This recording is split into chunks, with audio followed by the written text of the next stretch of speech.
At dusk in the Arabian Sea, an American destroyer warned an Iranian-linked cargo vessel again and again to vacate its engine room. Then came the flare, then came the disabled fire hours later. In full darkness, U.S. Marines dropped from helicopters onto the deck of a stopped ship while the sea below them glowed under rotor wash. That is the image people are going to remember. But the real story is not that Marines boarded one vessel. The real story is that Washington chose to turn a negotiation into a credibility trap in front of the entire region. That is why this move is dangerous. The official American version is simple.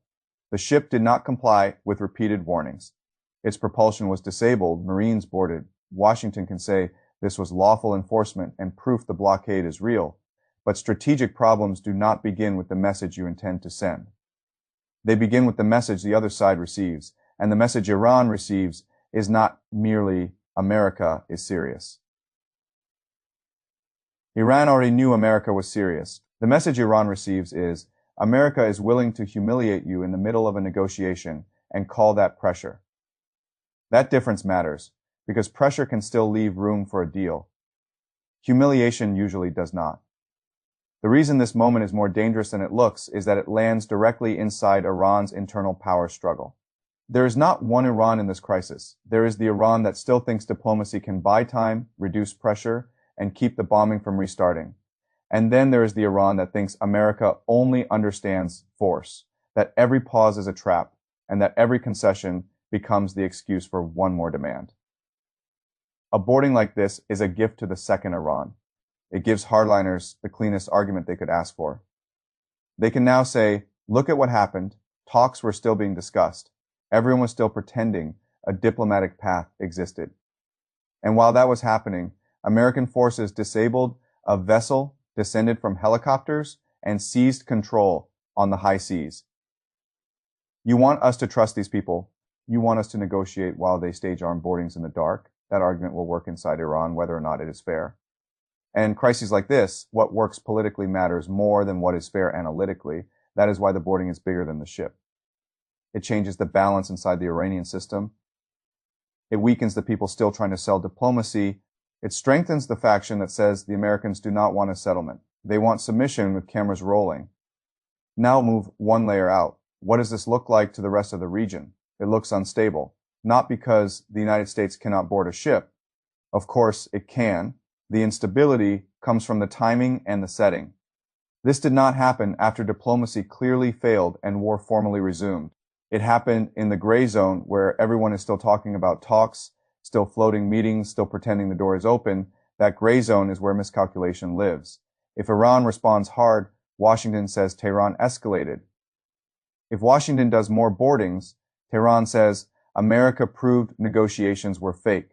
If neither side fully escalates, then both keep operating in a zone where the next captain, the next drone, the next warning shot, or the next nervous commander can create a crisis no one originally planned.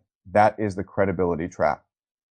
Once both sides start using force to shape the negotiating table, the table itself becomes unstable. And there's another reason this specific boarding matters. China is sitting behind it, whether Washington wants to admit that or not. The cargo questions around this ship immediately create a wider problem. Was it purely Iranian? Did it come through Malaysia? Was it tied to Chinese goods or Chinese supply chains?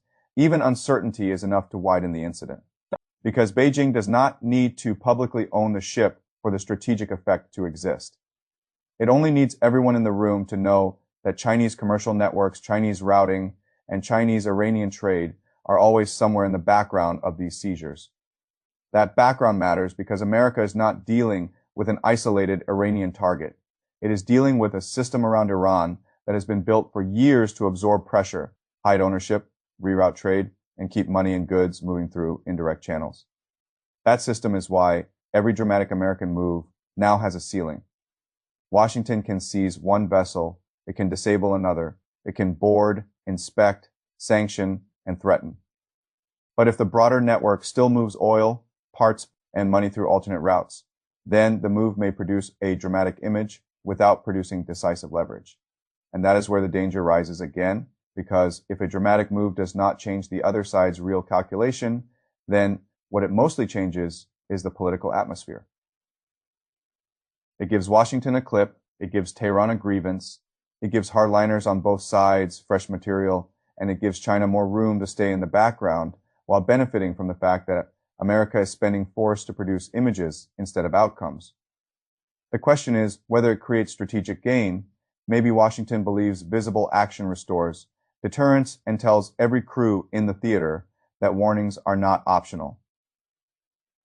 In a narrow military sense, that logic may even be sound, but diplomacy and deterrence are now colliding in the same scene. If the goal is a deal, this move makes a deal harder. If the goal is pressure, this move raises the price of de-escalation. If the goal is deterrence, this move risks teaching the other side that the only language left is retaliation. That is the choice tree. Now, America can keep squeezing, but every additional squeeze helps Iran's hardliners argue that talks are theater. Iran can retaliate, but every retaliation gives Washington a cleaner justification for broader action. China can stay quiet, but every American-Iranian clash that widens uncertainty in Gulf shipping reinforces China's value as a silent outside power with alternative routes, alternative financing, and alternative trade channels. None of these paths are clean, and there is one more layer people should not underestimate. Human beings were on that ship. We still do not know exactly who was aboard, how many nationalities were involved, what instructions they were under, or what they were told to do once the engines were disabled, and Marines started coming down from helicopters onto the deck. That uncertainty matters because incidents become international crises through the human layer first. One injured crew member, one video from a locked room, one claim that cargo linked to a third country was unlawfully seized. That is how a tactical boarding becomes a diplomatic explosion. During an active negotiation, every incident becomes evidence. Evidence that the other side is unserious. Evidence that the ceasefire is hollow. Evidence that force, not diplomacy, is deciding the shape of events. So when I look at this boarding, I do not see a clean enforcement success. I see Washington kicking the negotiating table and then acting surprised when the chairs start falling over. The danger is not that this one operation automatically causes a regional war. The danger is that it makes a serious agreement less likely, while making fresh confrontation easier to justify. What did America really gain here? A ship can be boarded, a video can be released, a president can look decisive, but if the broader trade architecture around Iran remains alive, if Tehran's hardliners are strengthened, if talks become more fragile, and if Beijing gets one more proof that America will spend visible force inside a system China has already helped Iran harden against pressure, then the operation may have created a stronger picture than position. That distinction is everything. Strong pictures impress audiences. Strong positions decide outcomes. This is why the opening scene matters so much. The warning, the disabling fire, the helicopters over a dark ship. Most people will watch that and think the story is about American power.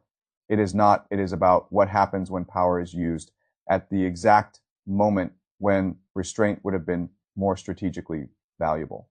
It is about a negotiation being pushed closer to the edge by a move dramatic enough to satisfy television logic, but risky enough to poison diplomatic logic. And it is about a region where every tactical act now plugs into a bigger structure involving Iran's internal split. America's credibility problem and China's quiet ability to keep turning pressure into stalemate. That is the structure, not one ship. A credibility trap. And once a crisis becomes a credibility trap, the next move is rarely calmer than the last one.